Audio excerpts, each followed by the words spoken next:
côté de l'atelier du menuisier. Regarde-le debout devant son établi.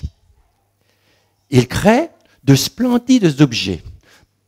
En les rabotant, parmi les copeaux et la sciure, il rêve à de grandes destinées, de magnifiques aventures pour chaque objet qu'il fabrique.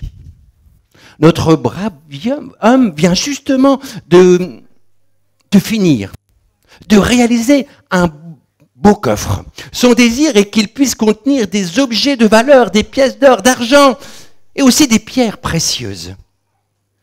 Mais son rêve est subitement brisé lorsqu'une personne entre dans son atelier et achète ce coffre non pas en vue de l'usage souhaité, mais pour en faire une auge, une mangeoire, que cette personne placera remplie de foin dans une étable, afin que cette mangeoire serve à la nourriture des animaux. Ce n'est pas du tout ce qu'avait espéré le brave menuisier. Quelle déception! Mais par une belle nuit étoilée, un homme et une femme entrent dans cette étable, car il n'y a plus aucune place dans les hôtels de la ville de Bethléem. Il s'agit d'un couple dont la femme est sur le point de mettre un enfant au monde. Vous l'avez deviné, c'est Marie. Et là, dans l'étable, elle donne naissance à son enfant qu'elle dépose ensuite dans la mangeoire. Le souhait du menuisier est exaucé au-delà de toutes ses espérances, car son coffre en bois, devenu une auge, reçoit le plus fabuleux des trésors de l'histoire. Le Fils de Dieu, Jésus-Christ, venu sur cette terre afin de nous chercher pour nous trouver pour nous sauver, selon les paroles de l'ange à Joseph. Tu lui donneras le nom de Jésus. C'est lui qui sauvera son peuple de ses péchés. Oui, Jésus est venu sur cette terre afin de nous chercher, de nous sauver, parce qu'il nous aime. C'est le message central de l'évangile que nous pouvons trouver dans l'évangile de Jean, chapitre 3, verset 16. Dieu a tant aimé le monde, c'est-à-dire chacun d'entre nous, petit ou grand, qu'il a donné son Fils, Jésus-Christ, afin que celui qui croit en lui ne périsse point, mais qu'il ait la vie éternelle. Notre courageux menuisier se met alors à réaliser avec des planches de bois un bateau qui pourra voguer sur les plus grands océans. Dans ses rêves les plus fous, il voit des rois monter sur ce bateau pour traverser les plus grandes mers. Quelle déception pour lui! Lorsqu'un pêcheur de Capernaum entre dans l'atelier du menuisier et achète ce bateau afin qu'il lui serve de simple barque à poissons sur le lac de Galilée. Quelques jours plus tard, un groupe d'hommes monte dans cette barque. L'un d'eux est fatigué et s'endort, la tête sur le coussin. La suite peut être lue dans l'évangile de Matthieu, au chapitre 8, verset 24. Il nous est dit, et voici, il s'éleva sur la mer une si grande tempête que la barque était couverte par les flots. La barque monte et descend d'une manière inquiétante, se balançant un coup vers la droite, un coup vers la gauche. Les disciples ont beaucoup de mal à manœuvrer l'embarcation qui risque d'un moment à l'autre de chavirer ou de se briser en mille morceaux. Ils luttent de toute leur force pour éviter que le bateau ne coule. Et que fait Jésus pendant ce temps? Il dort tranquillement, la tête sur son coussin. Pris de panique, ses amis décident de l'appeler à leur secours. « Seigneur, sauve-nous, nous périssons !»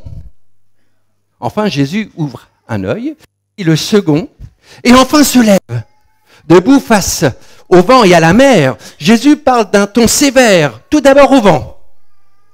Calme-toi et fais silence. Puis, il parle à la mer. Calme-toi, fais silence. Aussitôt, le vent cesse de souffler et les vagues cèdent la place à une fine écume et à la surface des eaux, et un grand calme s'installe. Tout rentre dans l'ordre. Un grand ouf de soulagement sort de la bouche des disciples. La barque continue de voguer tranquillement sur les eaux redevenues tranquilles, tandis que, saisis d'étonnement, les disciples comprennent que Jésus est le Fils de Dieu. Aujourd'hui encore, lorsque la barque de notre vie est fortement agitée, nous pouvons venir à Jésus pour lui demander d'intervenir. Laissons Jésus se lever. Notre vie, il calmera nos tempêtes. Le rêve du menuisier s'est réalisé. Sa barque a transporté le roi des rois, à qui obéissent les vents et la mer. Hélas et heureux, il retourne dans son atelier où son regard se porte sur des poutres en bois qu'il a déposées là dans un coin il y a déjà plusieurs années. Que puis-je en faire? Je pourrais peut-être en choisir une, la plus grande, et après l'avoir bien rabotée, je la fixerai bien droit, dans le sol, en direction du ciel. Ainsi, chaque passant qui passera devant cette poutre s'arrêtera pour la regarder, lèvera les yeux et pensera à Dieu. Mais voilà qu'un vendredi matin, des hommes venus tout droit de Jérusalem entrent dans l'atelier, en choisissent deux. Ils demandent au menuisier d'assembler ces poutres pour former une croix. Une fois terminée, on la place sur les épaules d'un homme que l'on oblige à la transporter à travers les rues, sous les insultes de la foule. C'est ainsi que Jésus sort de Jérusalem, précédé par des soldats romains. La loi juive de cette époque exige en effet qu'une crucifixion soit infligée hors de la ville. Beaucoup de gens les accompagnent jusqu'à la colline appelée le mont Golgotha. Ce jour-là, 3 prisonniers doivent être crucifiés.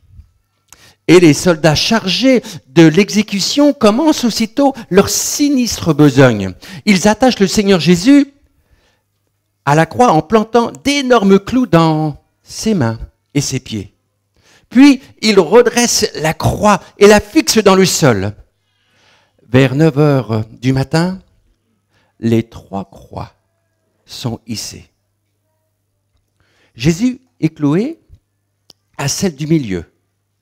Les 2 hommes crucifiés avec lui le regardent et s'écrient méchamment « Allez, sauve-nous !» Ils ne regrettent même pas le mal qu'ils ont fait. Ils veulent justement que le Seigneur les sauve de cette terrible punition et les fasse échapper à cette mort certaine. Jésus ne leur répond rien. Mais soudain, l'un des brigands cesse de lancer des injures. Il commence à comprendre. Il dit à l'autre, « Tais-toi! Tu sais bien que nous méritons d'être condamnés à mort. » Alors que cet homme est innocent, ce brigand sent probablement qu'il va mourir et qu'il va rencontrer Dieu. Comme c'est terrible de se trouver devant Dieu après avoir passé toute sa vie à faire le mal. À ce moment-là, qui peut l'aider? Qui peut l'aider lorsqu'on se retrouve devant Dieu? Ce n'est pas le copain du voisin. Ce n'est ni quelqu'un d'important quand on se retrouve devant Dieu. Pour la première fois, il regrette d'avoir vécu toute son existence dans le péché. Il comprend alors que seul Jésus peut l'aider. Alors il tourne sa tête vers lui et lui dit « Seigneur, souviens-toi de moi quand tu seras dans ton royaume. » Le Seigneur Jésus, malgré ses terribles souffrances, éprouve de l'amour et de la compassion pour ce brigand. Il lui répond « Aujourd'hui, tu seras avec moi dans le paradis. » À ce moment-là, le Seigneur Jésus est en train d'être puni pour les péchés de tous les hommes. Pour le brigand, pour toi, pour moi, petit ou grand. Il est en train de prendre sur lui tous nos péchés. C'est pourquoi, aujourd'hui, il peut pardonner nos péchés. Et il est en train de mourir pour ce brigand, afin qu'il soit prêt à rencontrer Dieu, sans être puni, car c'est Jésus qui a été puni à sa place, à notre place. Soudain, à midi, sans explication apparente, une épaisse obscurité envahit tout le pays. Vers 15 heures, après avoir beaucoup souffert, Jésus s'écrie « Tout est accompli » et meurt. À ce moment-là, il y a un grand tremblement de terre. Les soldats effrayés disent « Cet homme était le Fils de Dieu. » Le rêve du menuisier s'est réalisé. Désormais, chaque fois qu'on regardera la croix, on pensera à Dieu.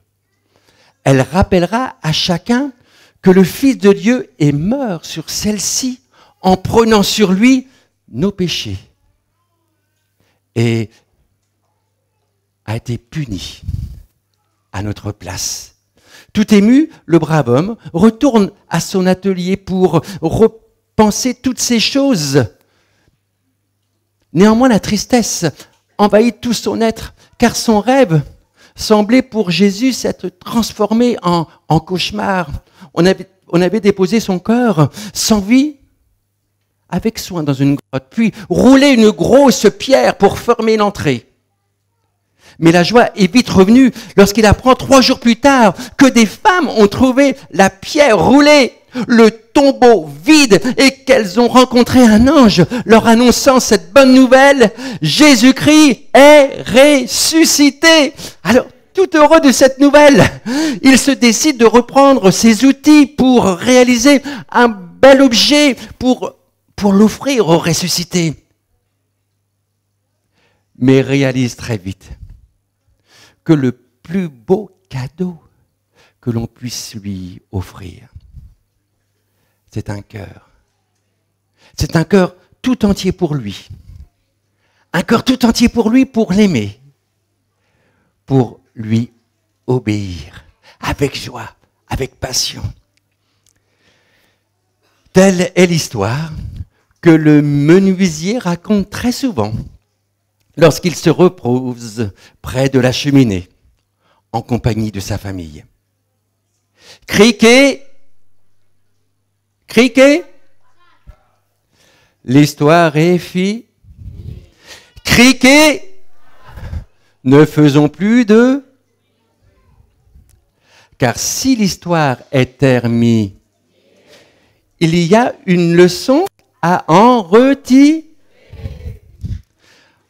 En effet, si l'histoire du menuisier est imaginée, par contre, le récit de Jésus est vrai.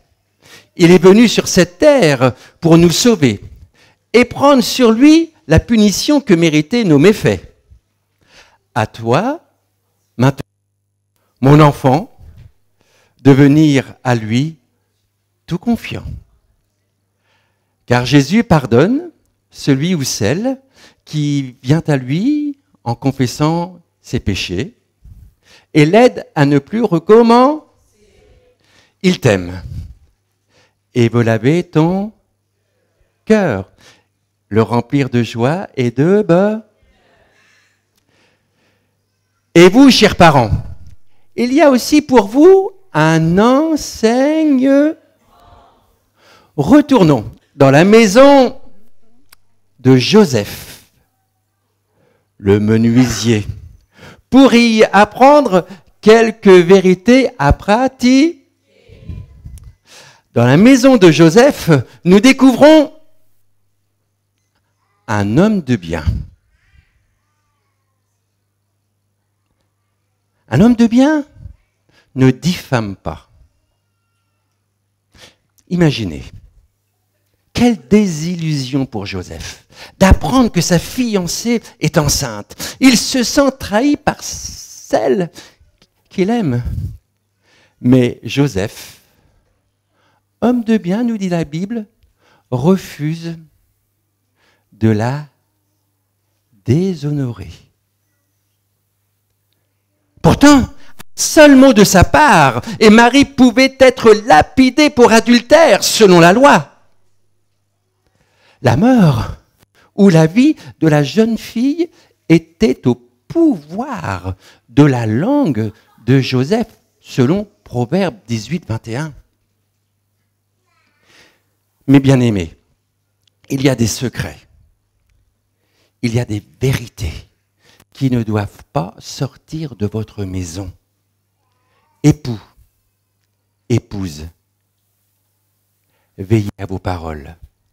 Quand vous parlez de votre conjoint, quand vous parlez de votre conjointe, dans votre maison et aussi en dehors, Dieu voit-il en vous une femme, un homme qui ne critique pas?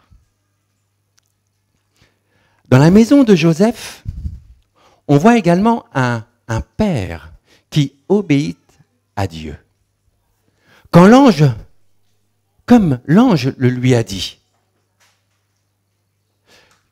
Joseph épouse Marie, l'accueille chez lui, dans sa maison. Cette même foi, cette même obéissance se voit-elle dans votre maison?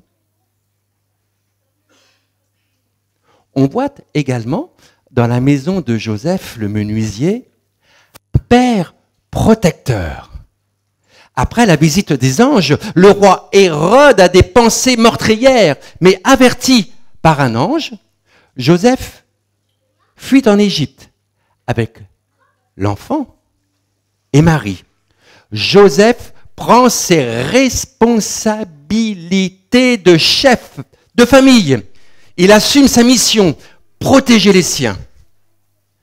Dieu trouve-t-il encore aujourd'hui des Joseph qui, face au plan funeste du prince de ce monde, protègent leur enfant? Ce n'est pas un appel à placer nos enfants dans un cocon dit évangélique pour les isoler de tout contact extérieur, mais un appel à la vigilance. Laissons-nous nous instruire par l'exemple de Joseph, le père adoptif de Jésus, qui a su le protéger malgré qu'il soit le Fils de Dieu, pour le préparer au dessein du Père céleste. Loin de la méchanceté du roi Hérode, l'enfant grandit normalement. De retour à Nazareth, il ne sera pas plus faible, mais au contraire, il sera plus fort. Il est rempli de sagesse et la grâce de Dieu est sur lui. Joseph agit en accord avec Dieu et les fruits que portera Jésus par la suite prouvent la justesse de sa décision. Cette protection physique est nécessaire à l'enfant. Tout parent, n'est-ce pas, s'efforce de le lui offrir, de l'assurer. Mais appliquons aussi à compléter cette protection matérielle par une mise à part spirituelle. On entend trop souvent dire, pour être fort, l'enfant doit être éduqué dans le monde réel. Quelle erreur! Quelle erreur! N'oublions pas que sans protection, ni instruction de la part des parents, exposer son enfant prématurément à l'influence du monde correspondrait à jeter un enfant dans l'eau avec cette seule recommandation de se débrouiller pour qu'il ne se noie pas.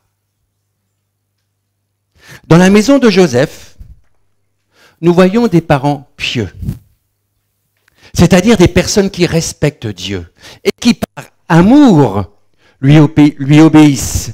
Marie et Joseph font pour le petit enfant tout ce que la loi prescrit. 40 jours après l'accouchement, ils présentent l'enfant à Dieu.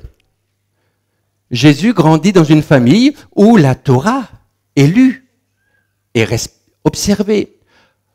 Votre enfant voit-il en vous, chers parents, des modèles dans la lecture et l'obéissance de la sainte parole de Dieu? Certes, nous vivons dans l'époque de la grâce, et c'est vrai, mais la grâce, source de salut pour tous les hommes, elle nous enseigne.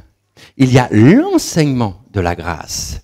Et la grâce nous invite, nous enseigne à vivre avec piété, en respectant Dieu par notre obéissance à sa parole. Joseph grandit et se fortifie dans sa famille. Chaque année, il voit des parents, il voit ses parents se rendre à Jérusalem pour célébrer, pour fêter la Pâque. Votre enfant voit-il en vous des parents zélés, heureux et fidèles aux réunions? Pourtant, une ombre vient ternir ce tableau. À 12 ans, et pour la première fois, Jésus part avec ses parents à Jérusalem pour célébrer la Pâque. Enfin, quelle joie pour Jésus d'aller fêter la Pâque. Au retour, Marie et Joseph repartent sans vérifier que leur fils est avec eux. Le soir, après une journée de marche, ils s'aperçoivent de leur absence. Ils ont perdu le contact avec leur fils durant toute une journée. Angoissés, ils le cherchent parmi leurs amis et décident de faire demi-tour. Au bout de 3 jours, ils le trouvent dans le temple, conversant, comme le dit l'Écriture, avec les docteurs de la loi. Cet incident montre que nul parent n'est parfait. Et cela nous rassure, n'est-ce pas? Il n'y a jamais eu de parents parfaits et il n'y en aura jamais. Cependant, nous sommes tous invités à progresser dans cette belle et difficile tâche. C'est pourquoi le psalmiste au psaume 127 compare le rôle du papa comme un soldat, comme un guerrier qui tient dans sa main un arc. Car être papa, c'est dur. Mais Dieu est là pour nous aider. Veillons donc à maintenir notre contact avec notre enfant par un dialogue fréquent, un intérêt pour ses jeux, un intérêt pour ses études, de peur que, petit à petit, il nous échappe. Nous voyons aussi dans la maison de Joseph les outils du charpentier. La famille de Jésus est non seulement pieuse, mais elle est aussi travailleuse. Sous les yeux de Jésus, Joseph manie la hache, rabote, scie, enfonce les clous. Dans le village, tout le monde le connaît comme le charpentier. Le travail devenu difficile depuis la chute de l'homme n'en demeure pas moins un précieux trésor. Dieu ne diminue en rien sa valeur, bien au contraire, il l'encourage fortement. Que voit votre enfant dans votre rapport avec le travail? Peut-il voir que le travail bien fait honore Dieu et que l'on s'épanouit en travaillant. En travaillant, comme nous dit la Bible, comme pour le Seigneur. C'est une véritable bénédiction et un sujet de reconnaissance pour un enfant de voir son père actif et travailler paisiblement. Et pour terminer, on voit dans la maison de Joseph 2 charpentiers. Le père et le fils.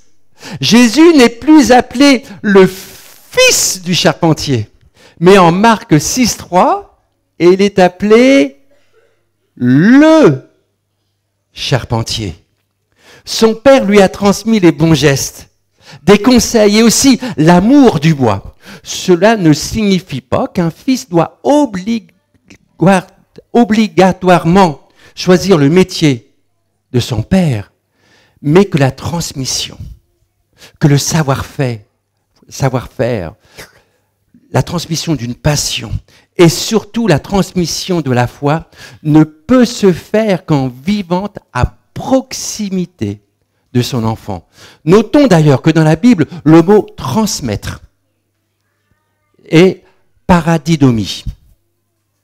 Et ce mot paradidomie est généralement traduit par mettre entre les mains d'un autre, ou aussi traduit par enseigner. Ce mot, excusez-moi si je fais quelque peu du grec, ce mot est constitué de 2 racines. Para, qui signifie près d'eux, qui a donné d'ailleurs le mot parent. Para, qui vient du grec, a donné en français le mot parent. Et didomie, donner un cadeau. Donc, en quelque sorte, vivre près d'eux pour donner. Paradidomie. C'est pourquoi il n'est pas possible de transmettre quelque chose à notre enfant si nous ne vivons pas à côté de lui. C'est le principe de Dieu. Paradidomie, enseigner, transmettre, vivre près d'eux pour donner. Ainsi, transmettre la foi aux enfants est une tâche que Dieu réserve avant tout aux pasteurs.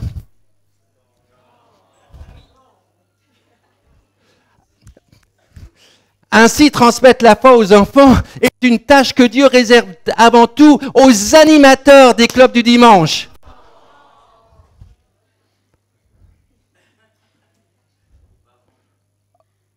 À qui? Aux parents, paradidomie, parents vivant près de l'enfant pour transmettre. Joseph a réussi la transmission de son savoir. En effet, Jésus est appelé le charpentier. Quel beau modèle que la maison de Joseph, n'est-ce pas? Voit-on ces principes? Voit-on ces principes de vie dans votre maison? Un homme de bien qui ne diffame pas. Voit-on un père obéissant à Dieu? Voit-on des parents pieux? Voit-on également les outils du charpentier, c'est-à-dire une famille travailleuse? Voit-on des parents qui transmettent? Voit-on ces principes dans votre maison? Le prophète Ésaïe